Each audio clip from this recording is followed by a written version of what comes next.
дар ҷумҳурии Тоҷикистон баъди ба даст овардани истиқлолияти давлатӣ дар радифи ҳама соҳаҳо масъалаи эҳёи анъанаҳои миллӣ низ яке аз самтҳои афзалиятноки сиёсати давлатии ҳукумати кишвар маҳсуб гардида бо таваҷҷӯҳи бевоситаи президенти ҷумҳурии Тоҷикистон пешвои миллат муҳтарам Эмомалӣ Раҳмон вусъат ва ривоҷу равнақи тоза гирифт.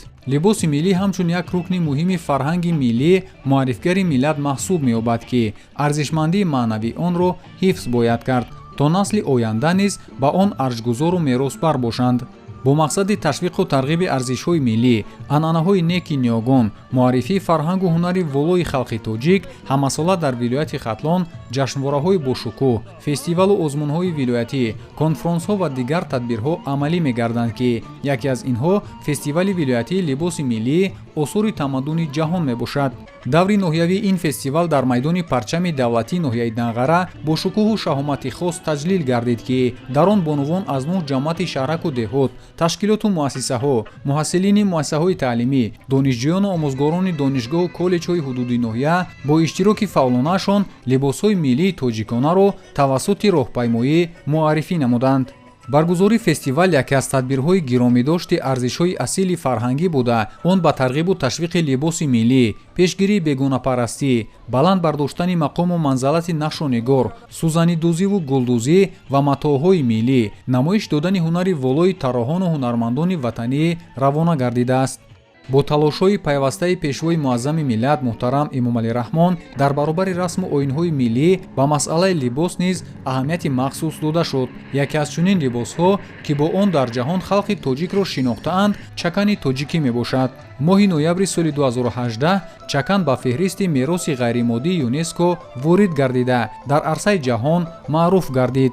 гулдӯзиҳое ки дар рӯи нақши он оварда шудааст ифодагари мазмуну моҳияти ба худ хос мебошад. либоси миллии дигар ки атласу адрас аст, имрӯзҳо дар ҷашну чорабиниҳои фарҳангӣ бонувони тоҷик онро ба бар менамоянд ки ҳамчун нишони ҳуввияти волои миллати тоҷик мебошад. зани тоҷикро албатта бо либоси миллии худ, бо ана ҳамин рӯймолчаҳои зебои тоҷиконааш мешиносанд. зан модар будан ин худ як олиҳае мебошад ки бояд намунаи ибрат бошад. дар донишгоҳи давлатии Данғара имрӯзҳо ба ғайр аз он ки занону бонуон яъне духтарҳои мо ба таълиму тарбия фаро гирифта шудаанд, боз марказҳои тарроҳӣ ҳастанд ки онҳоро ба духтани либосҳо ҷалб менамоянд. аз қадим улаём то имрӯз ба ҷаҳон яъне ки тоҷик муаррифӣ гаштааст бо ана ҳамин либоси зебои тоҷиконаи худ. ин иқдоми хуб аст ки либоси миллии тоҷикии худро гум набояд кард. дар чорабинӣ масъулини мақомоти иҷроияи ҳокимияти давлатии ноҳия ва вилоят баромад намуда иброз доштанд ки либоси миллӣ як ҷузъи фарҳанги миллӣ ба шумор рафта ёдгоре аз аҷдодонамон аст ки дар тӯли қарнҳо шинамию зебогиашро гум накардааст. гуфта шуд ки зан ва модари тоҷик дар ҳама давру замон постори оину анъанаҳои муқаддаси халқу миллат ба шумор мераванд. аз ин рӯ онҳоро зарур аст ки дар тарғибу ташвиқи ғояҳои миллӣ, густариши завқи баланди зебоипарастӣ ва фарҳангсолорӣ, ашк гузоштан ба фарҳанги пурғановати миллӣ, тарбияи ватандӯстии ҷавонон, баланд бардоштани маърифати ҳуқуқии шаҳрвандон, аз ҷумла дар рӯҳияи худшиносиву худогоҳӣ тарбия намудани ҷавондухтарон саъю талош намоянд. зеро дар ҷомеаи имрӯза зан модари тоҷик мақому манзалати муайянро соҳиб буда метавонад муаррифи фарҳанги миллӣ бошад ва дар пешбурди ҳаёти сиёсӣ, иқтисодӣ ва иҷтимоии ҷомеа таъсир гузорад.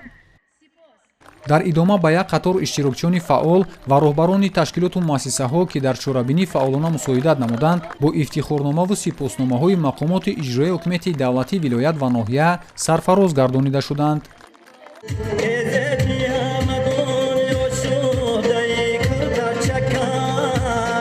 тантанаи фестивали либоси миллии осури тамаддуни ҷаҳон бо суруду таронаҳои аҳли фарҳанги ноҳия ки тараннумгари меҳру садоқат ба ватан ва муқаддасоту арзишҳои миллӣ буд, то шомгоҳон идома ёфт ки боиси болидахотирии ҷамъомадагон гардид. салоиддин неъматов, завқибек файзуллоев барои барномаи иттилоотии навид аз ноҳияи Данғара.